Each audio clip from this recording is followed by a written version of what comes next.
Khalanga war memorial Doon घाटी के शौर्य का प्रतीक है, जो बहादुर नेपाली योद्धाओं की वीरता को दर्शाता है, जिन्होंने अंग्रेजी सैनिकों और अफसरों को धूल चटाई।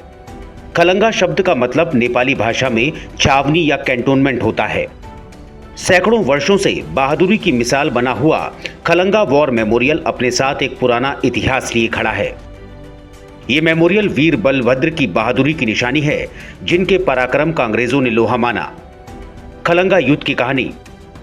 देहरादून के नालापानी क्षेत्र में स्थित है खलंगा की पहाड़ी, जहां वीर बलभद्र और उनकी सेना रहती थी, जिसके अवशेष आज भी वहां खंडर के रूप में मौजूद हैं। 31 अक्टूबर 1814 में ब्रिटिश हुकूमत के सैनिकों और अफसरों ने खलंगा पर धावा बोल दिया। महज 600 गोरखा सैनिकों ने खलंगा पर मोर्चा संभाला, जिनमें 100 महिलाएं और बच्चे भी थे। वीर बलभद्र थापा की बहादुर सेना के सामने 3500 सैनिक वाली ब्रिटिश सेना खड़ी थी, जिनके पास तब के आधुनिक हथियार थे, जबकि गोरखा सैनिकों के पास सिर्फ खुखरी, तलवार और धनुष बाण थे। 781 अंग्रेज सैनिक मारे गए। वीर बलभद्र के सैनिकों ने खुखरी और पारंपरिक हथियारों के दम पर अकेले 781 अंग्रेज सैनिकों को मार गिराया, जिनमें 31 अंग्रेज अफसर भी थे। खलंगा पहाड़ी पर हुए इस भीषण युद्ध में गोरखा सैनिक का नेतृत्व कर रहे वीर बलभद्र को शहादत मिली।